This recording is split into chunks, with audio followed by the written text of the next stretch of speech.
ராஜாக்களின் புஸ்தகம் 19 முதல் 21 வசனங்கள் வரை. பக்கம் பழைய ஏற்பாடு 457. 1 ராஜாக்கள் 19ஆம் அதிகாரம் 19 முதல் 21 வசனங்கள் வரை. அப்படியே அவன் அவ்விடம் விட்டு புறப்பட்டு போய் 12 ஏர் பூட்டி உழுத சாப்பாத்தின் குமாரனாகிய எலிசாவை கண்டான். அவன் 12ஆம் ஏரை ஓட்டி கொண்டிருந்தான். எலியா அவன் இருக்கும் இடம் மட்டும் போய் அவன் மேல் தன் சால்வையை போட்டான்.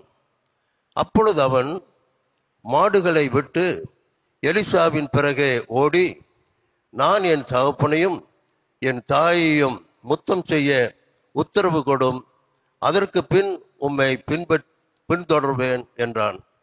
அதற்கு அவன், போய் திரும்பி வா, நான் உனக்கு செய்ததை நினைத்துக்கொள் என்றான். அப்பொழுது அவன் இவனை விட்டு போய் ஓர் ஏர் மாடுகளை பிடித்து அடித்து ஏரின் மரமுட்டுகளால் அவைகளின் இறைச்சியை சமைத்து ஜனங்களுக்கு கொடுத்தான். அவர்கள் சாப்பிட்ட பிறகு அவன் எழுந்து எலியாவுக்கு பின் சென்று அவனுக்கு ஊழியம் செய்தான் என்பதே வாசிக்கும்படியாக குறிக்கப்பட்ட திருமறை பகுதி வாசித்தாயிற்று. தேவனே உமக்கே ஸ்தோத்திரம் உண்டாவதாக.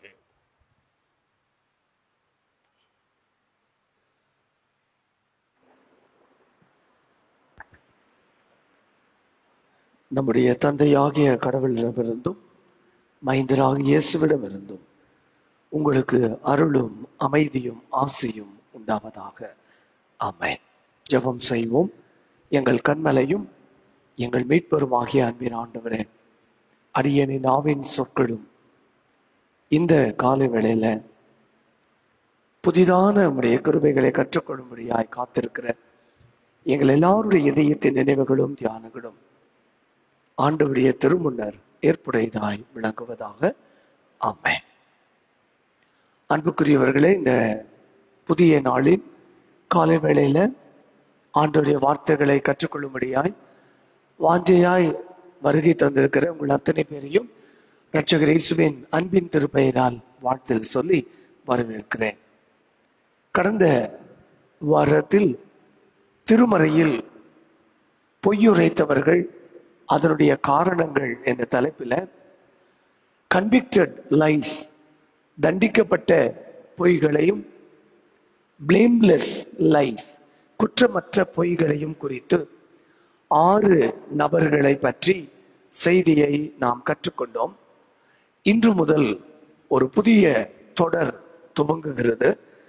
ஒவ்வொரு நாளும் ஒரு புதிய ஆவிக்குரிய பயிற்சியை நாம் பெற்றுக்கொள்ளப் போகிறோம்.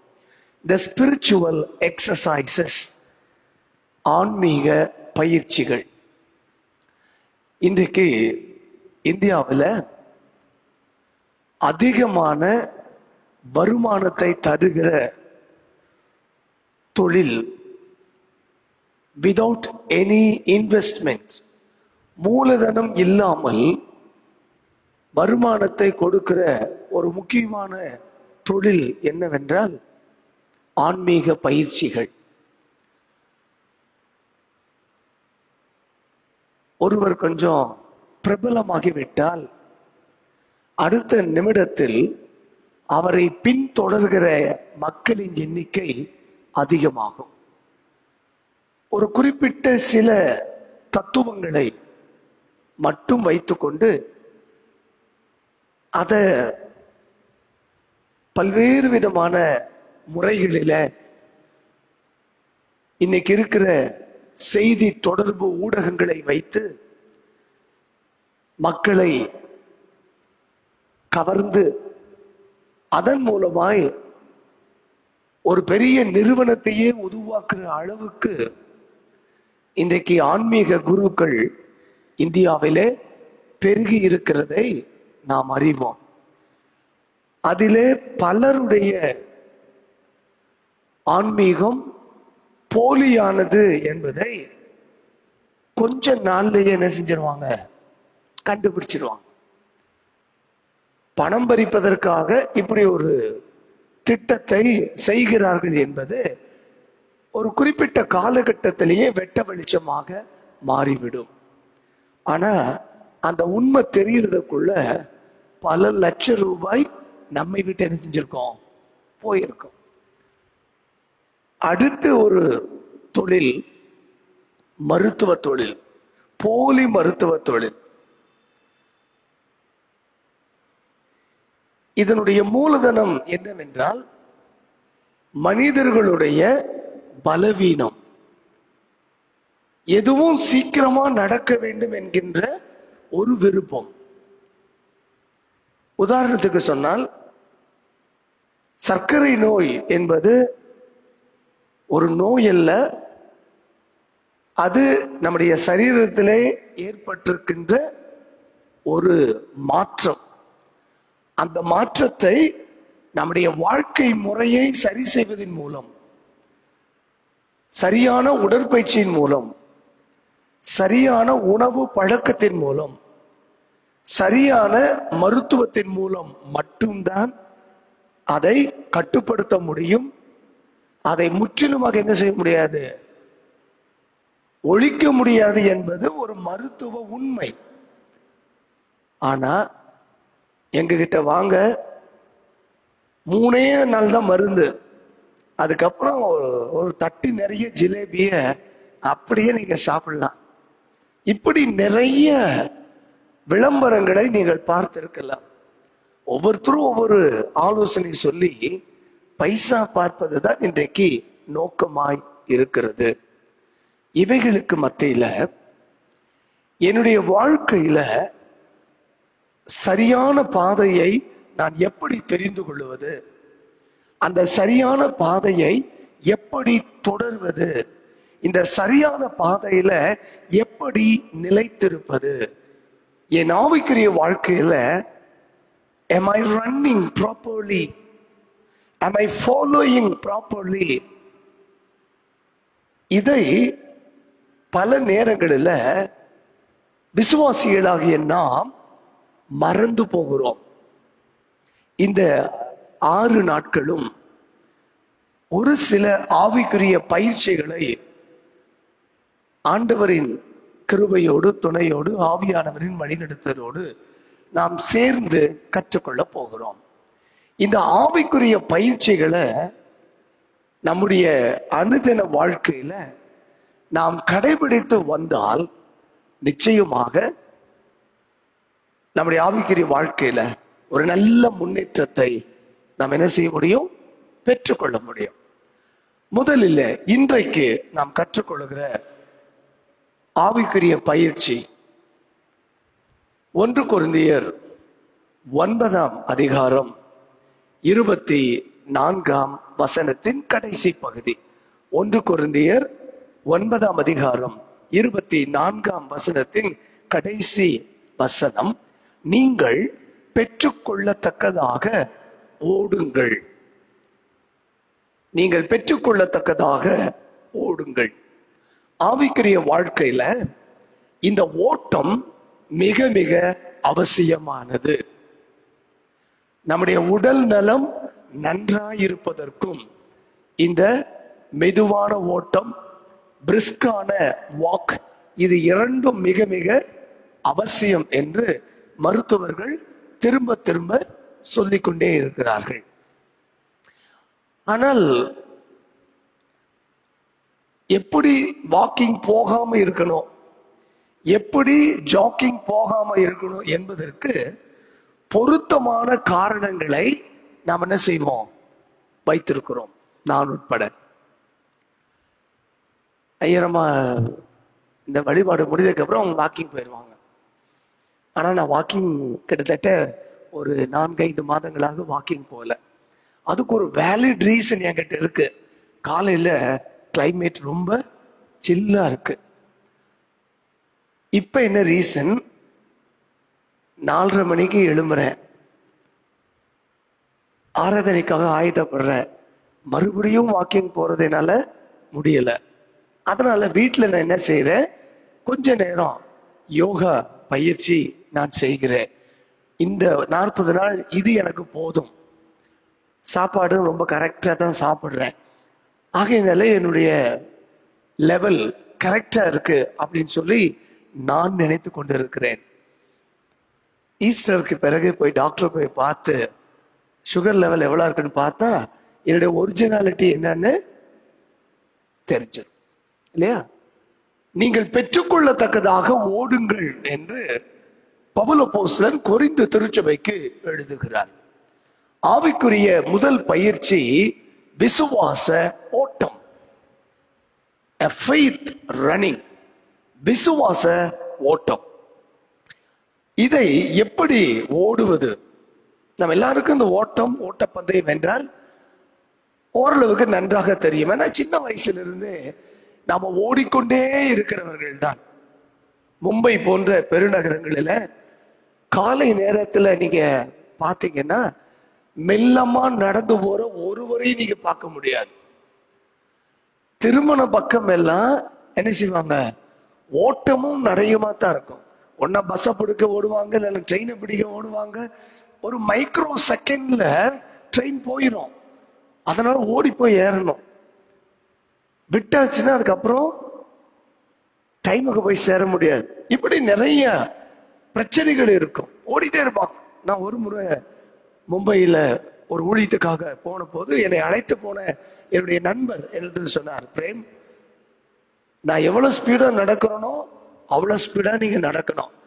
நீங்க என் ஸ்பீடுக்கு வரலன்னா கூட்டத்தில் என்ன ஆயிருவீங்க, காணாம போயிருவீங்க. ட்ரெயினுக்கு போறோம், மற்றவங்களை பத்தி ஒண்ணு என்ன செய்யாதீங்க, கவலைப்படாதீங்க. நீங்க பாட்டுக்கு ட்ரெயின் வந்து நின்ன உடனே முட்டி மோதி உள்ளகளை ஏறிடுங்க. எனக்கு அப்படி ஏறி எல்லாம் பழக்கமே இல்லை. கையில சூட்கேஸ், எலக்ட்ரிக் ட்ரெயின் வந்து நிக்குது, பிரேம் ஏறுங்க அப்படின்றாரு. முன்னாடி ஒருத்தன் சூட்கேஸ், என் கால ஒரு இடி. அவன் என்னை பத்தி கவலையே படல, ஒரு சாரி ஒன்னும் இல்ல, மாடு கிடிச்சிட்டு போயிட்டே இருக்கிறான். நினைச்சிட்டேன் நகர்ப்புற வாழ்க்கை எவ்வளவு கொடுமையானது, ஓடிக்கொண்டே இருக்கிற ஒரு வாழ்க்கை. இது ஒரு புறம். இன்னொரு புறம் வெற்றி பெறுவதற்காக ஓடுகிற ஓட்டப்பந்தயம். ஓட்டத்துல நிறைய வகைகள் இருக்கிறதை நாம் எல்லாரும் நன்றாக அறிவோம். 100 metre, 200 metre, 400 metre, 800 metre, 1000 metre, 1500 metre, இப்படி ஓட்டப்பந்தயங்களில் நிறைய வகைகள் இருக்கிறது. இந்த ஓட்டப்பந்தயங்களை ஓடுகிற எல்லாருக்கும் இப்பொழுது நான் சொல்லுகிற 5 காரியங்கள் மிக மிக முக்கியமானதாய் இருக்கும். ஒன்று, த ஸ்டார்ட், துவக்கம். அந்த ஓட்டப்பந்தய களத்திலே நிற்கிற போது எப்படி இருக்கணும், ரெடியா இருக்கணும். ஸ்டார்ட் அப்படின்னு சொன்ன அல்லது விசில் அடிச்ச உடனே அல்லது துப்பாக்கியில சுட்ட உடனே என்ன செய்யணும், அந்த ஓட்டப்பந்தயத்துடைய துவக்கம் தான் வெற்றியை நிர்ணயிக்கும். இங்க ஸ்லோவா ஸ்டார்ட் பண்ணிட்டோம்னா அது என்ன செய்ய முடியாது, காம்பன்சேட் பண்றது கொஞ்சம் கஷ்டம். ஆகவே the start is more important. ரெண்டாவது, த மொமெண்டம். எடுத்த உடனே என்ன செய்யணும், அந்த வேகத்தை ஆரம்பிச்சிடணும், த மொமெண்டம். மூன்றாவது, த ஃபோக்கஸ். நான் எதை நோக்கி போய்கொண்டிருக்கிறேன், என்னுடைய ஃபோக்கஸ். என்னை சுத்தில எத்தனை பேர் நின்றுட்டு இருந்தாலும் சரி, என்னுடைய கவனம் என்னுடைய இலக்கை தான் இருக்க வேண்டும். என்னுடைய ஒட்டுமொத்த கவனமும் அந்த இலக்கை நோக்கித்தான் இருக்கணும். மூன்றாவது, டிட்டர்மினேஷன். என் மனதுல ஒரு உறுதி இருக்கணும். என்ன உறுதி, இன்றைக்கு இந்த ஓட்டத்திலே நான் வெற்றி பெறுவேன், வெற்றி பெற வேண்டும். That kind of determination must have. அந்த உறுதி நமக்குள்ள என்ன செய்யணும், இருக்கணும். கடைசியாக, எப்படி ஓட்டப்பந்தயத்தினுடைய துவக்கம் முக்கியமோ அதை போல முடிவும் முக்கியம். அதனாலதான் கலாத்திய திருச்சபைக்கு பவுல் எழுதுகிற போது ஒரு வார்த்தையை சொல்லுகிறார், நீங்கள் நன்றாய் ஓடினீர்களே. நல்லா தானே ஓடிட்டு இருந்தீங்க, உங்க துவக்கம் நல்லா இருந்துச்சு, உங்க முடிவு எப்படி இல்ல, நல்லா இல்லையே, இது வரைக்கும் நல்லா தாயா ஓடுனீங்க. ஆக இந்த 5 மிக முக்கியமான காரணிகள் நம்முடைய விசுவாச ஓட்டத்தை நிர்ணயிக்கிறதுல இவைகள் இடம்பெறுகிறது என்பதை மறந்துவிடக் கூடாது. சரி, இன்றைக்கு எலிசா என்கிற அந்த கர்த்தருடைய மனிதனுடைய ஓட்டத்தை குறித்து நாம் கற்றுக்கொள்ள போகிறோம். ஒரு நீண்ட பகுதி, ஆனால் சுருக்கமாக அந்த வசனத்தின் மிக முக்கியமான பகுதிகளை மாத்திரம் நான் சொல்லுகிறேன். எலிசாவினுடைய ஓட்டத்தினுடைய துவக்கம், it was a wonderful beginning, it's a wonderful start.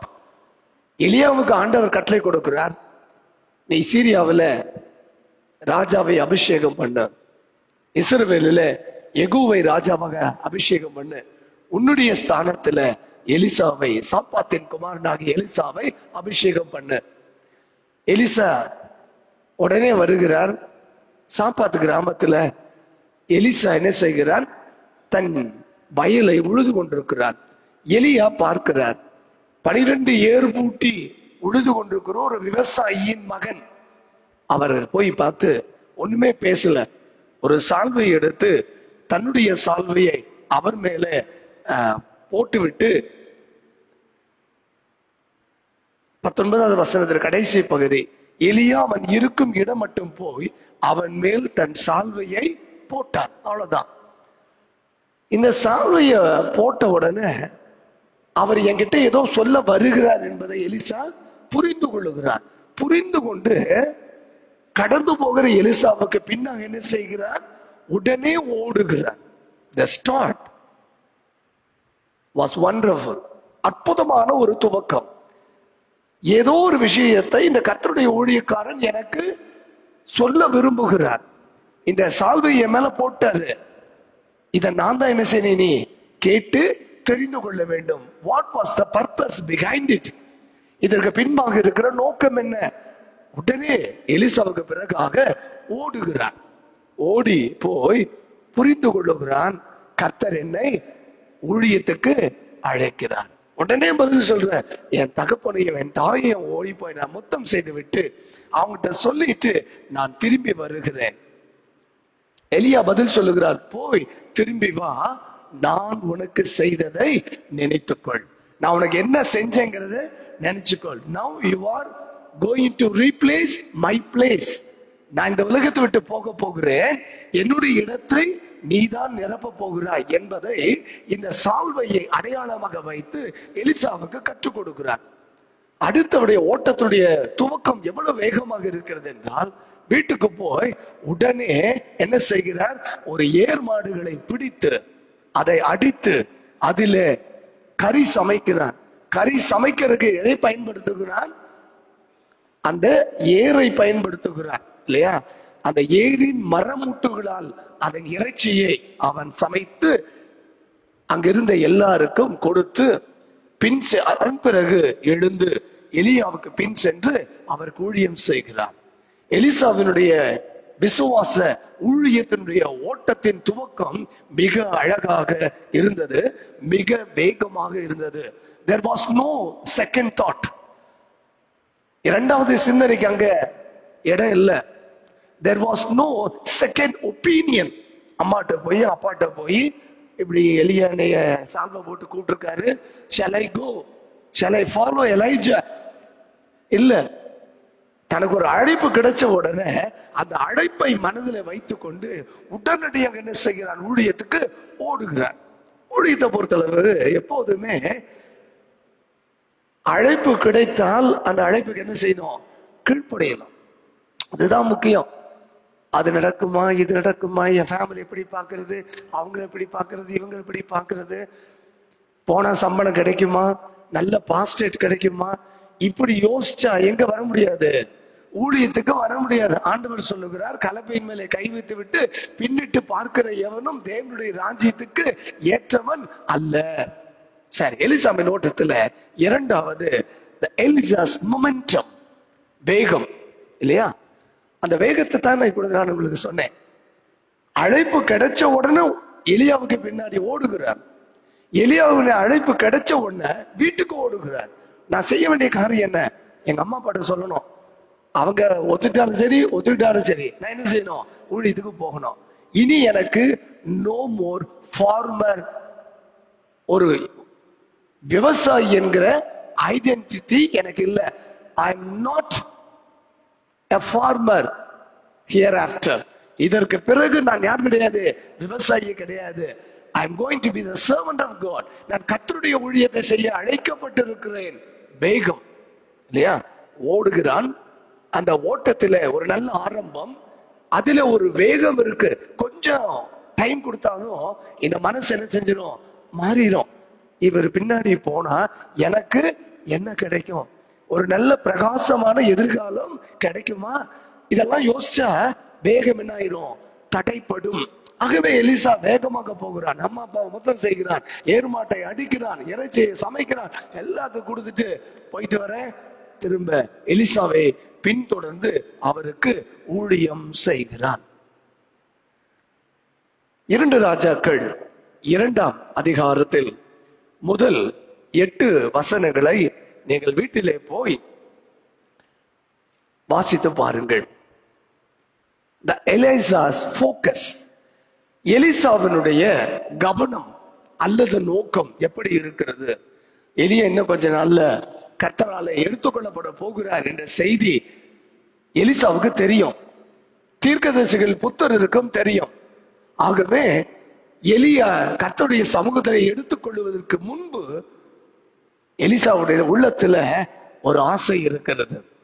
அது ஒரு நல்ல ஆசை, அது ஒரு உயர்ந்த ஆசை, அது ஒரு மேன்மையான ஆசை. என்ன ஆசை? எலியாவின் மேல் இருந்த கர்த்தருடைய ஆவி, அதனுடைய வரம் இரட்டிப்பாக எனக்கு கிடைக்கணும். இது எலிசாவினுடைய ஆசை. ஆகவே இந்த எலிசா எலியாவை சந்திக்கிறதை இந்த 2ஆம் அதிகாரத்தில் நாம் பார்க்கலாம். இப்ப எலியா கில்காலுக்கு புறப்படுகிறார், எலிசா கூடவே போகிறார். அடுத்தது பெத்தேலுக்கு கடவுள் என்னை போக சொல்லுகிறார்.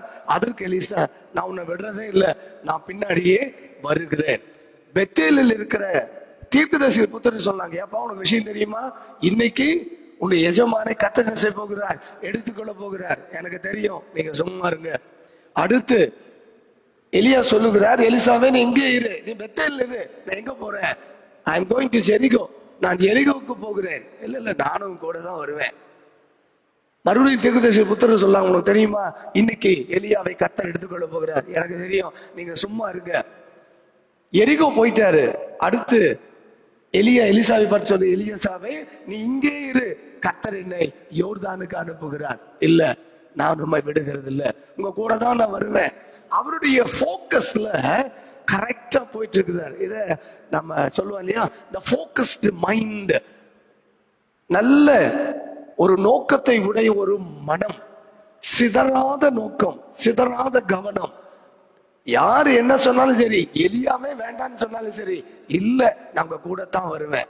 தீர்க்கதரிசிகள் புத்தர்கள் சொல்றாங்க, வேணாம் எனக்கு சும்மாரியா, எனக்கு தெரியும் உங்க பின்னாடி தான் நான் வருவேன். போய்கொண்டே இருக்கிறார். கில்கால், பெத்தேல், ஜெரிகோ, அடுத்தது யோர்தான். யோர்தானுக்கு போகும்போது எலியா என்ன செய்கிறார், தன் சால்வையை முறுக்கி அடிக்கிறார். யோர்தான் பிளந்து போகிறது.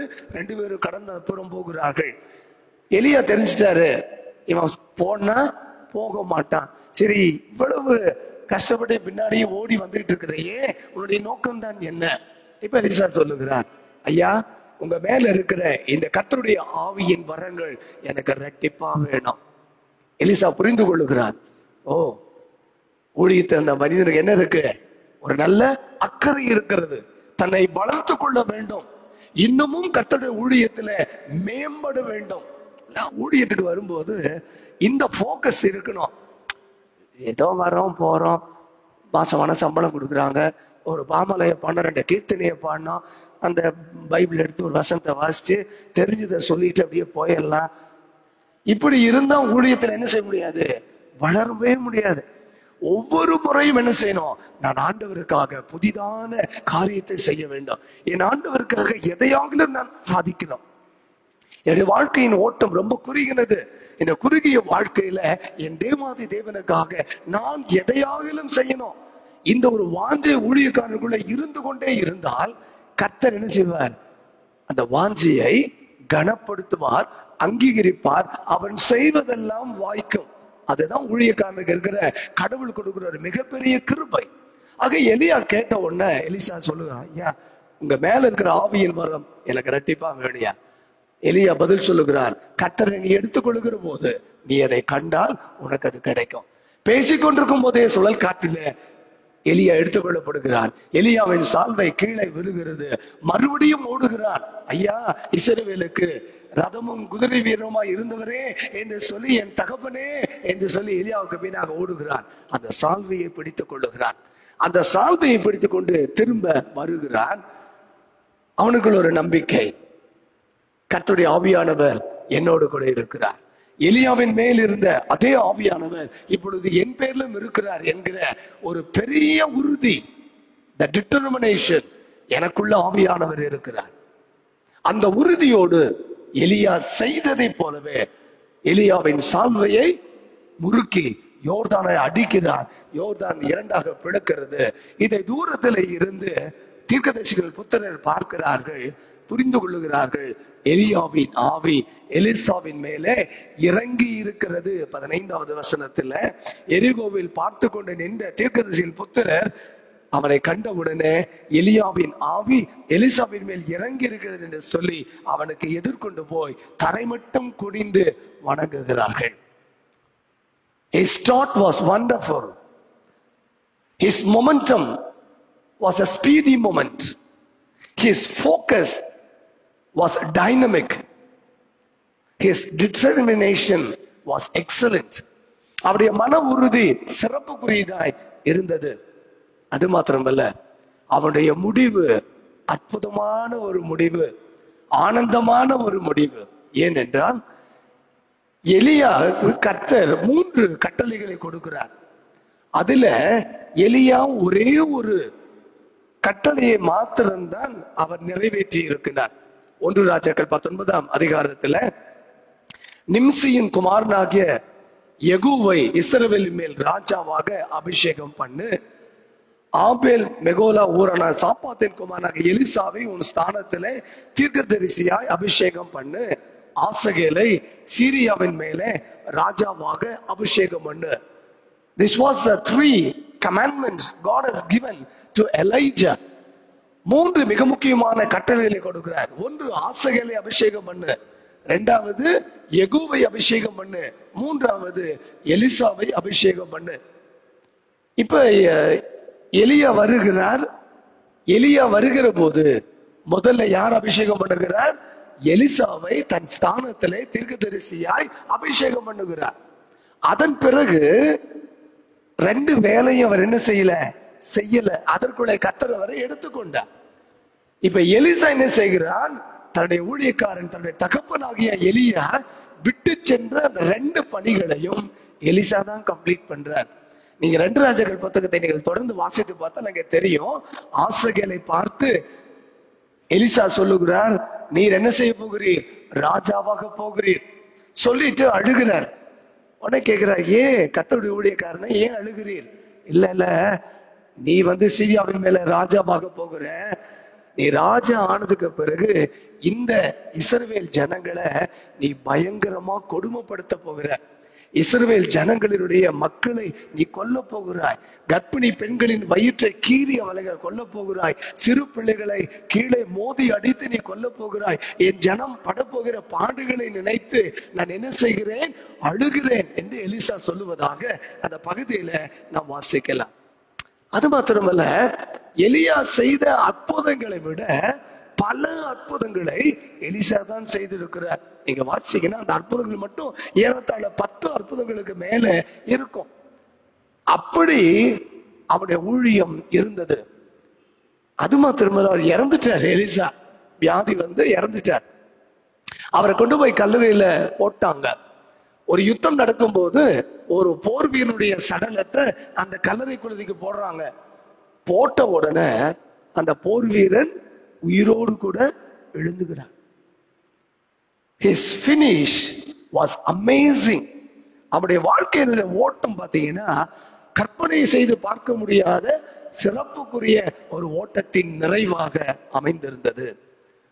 விசுவாச வாழ்க்கையில ஆண்டவரோடு கூட ஓடும்படியாக, ஆண்டவரை பின்தொடர்ந்து ஓடும்படியாக, லக்கை நோக்கி ஓடும்படியாக, ஜீவ கிரீடத்தை பெற்றுக்கொள்ளும்படியாக ஓடும்படியாக ஆண்டவர் நமக்கு என்ன கொடுத்திருக்கிறார்? God has given, Jesus Christ has given a command to receive such a crown. பெற்றுக்கொள்ளத்தக்கதாக ஓட நாம் அழைக்கப்பட்டிருக்கிறோம். அப்படி பெற்றுக்கொள்ளத்தக்கதாக ஓடுகிற அந்த ஓட்டத்துல நம்முடைய துவக்கம் அற்புதமாய் இருக்க வேண்டும்.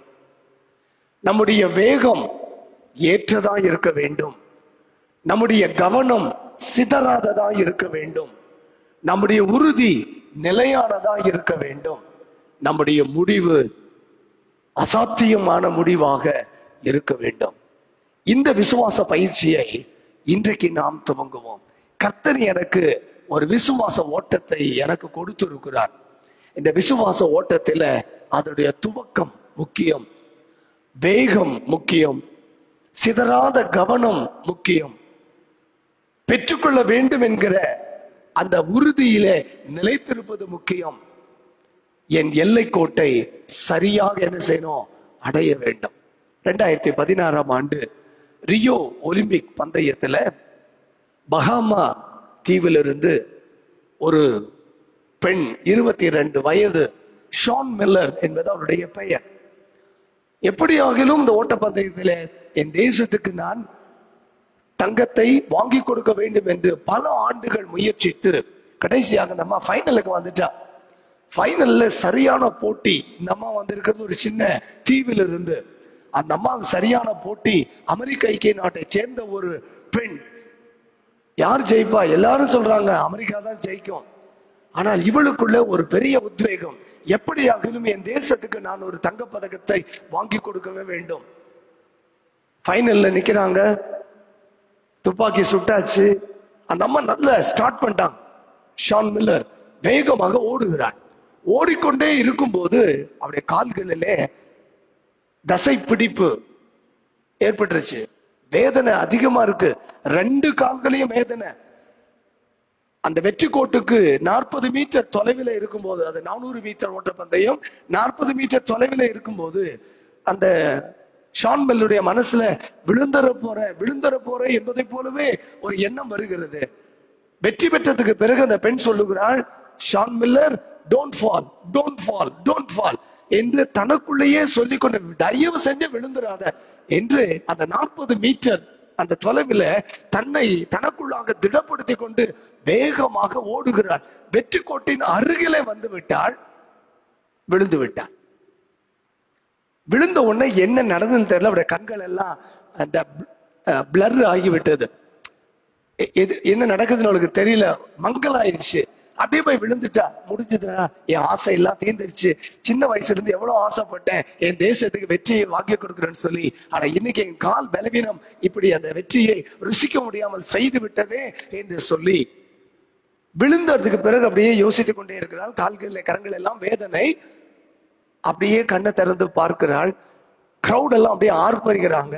அங்க இருக்கிற பெரிய ஸ்கிரீன்ல வின்னர் அப்படிங்கிற டாப் லிஸ்ட்ல ஷான் மில்லருடைய பெயர் இருக்கிறது. அவனால நம்பவே முடியல, எந்திரிச்சு நிக்க முடியல. ஓடி வந்து கோச் தூக்கிட்டு சொல்றார், யூ ஹவ் டன் இட், நீ அதை செஞ்சு முடிச்சிட்டப்பா. ஏன்னா வெற்றி கோட்டை அருகாமையில வந்து ஒரு சின்ன டிஸ்டன்ஸ்ல என்ன செஞ்சுட்ட? விழுந்துட்ட. இந்த ஓட்டப்பந்தயத்துல ஒரு விலக்கு இருக்கிறது. அந்த வெற்றி கோட்டுக்கு அருகாமையில வந்து என்ன செய்யலாம்? தாண்டிடலாம் அல்லது விழுந்துடலாம். அது அந்த பெண் அதை தாண்டி விட்டான் என்பதற்கு அடையாளமா இருக்கும். இவன் நினைச்சிட்டா முடிஞ்சது அப்படின்னு. ஆனால் கர்த்தர் அந்த பிள்ளைக்கு ஒரு நல்ல வெற்றியை ஆண்டவர் கொடுத்தார். ஆக துவக்கம் முக்கியம், வேகம் முக்கியம், கவனம் முக்கியம், உறுதி முக்கியம், முடிப்பது அதை விட முக்கியம். இந்த நாளில ஆண்டவரே, விசுவாச ஓட்டத்தை இன்றைக்கு நான் துவங்கி இருக்கிறேன். இந்த 5 காரணிகளோடு கூட என் ஓட்டப்பந்தயத்தை ஓடி வெற்றிகரமாய் முடிக்க ஆண்டவர் எனக்காக வைத்திருக்கிற ஜீவகிரீடத்தை சுதந்திரித்துக் கொள்ள எனக்கு பலன் தாரும் என்று ஆண்டவருடைய கரத்துல அர்ப்பணிப்போம். நாளைய தினத்துல மற்றும் ஒரு புதிய ஆவிக்குரிய பயிற்சியோடு உங்களை நான் சந்திக்கிறேன். மறுபடியும் நாம் எழுந்து நின்று கீர்த்தனையில 103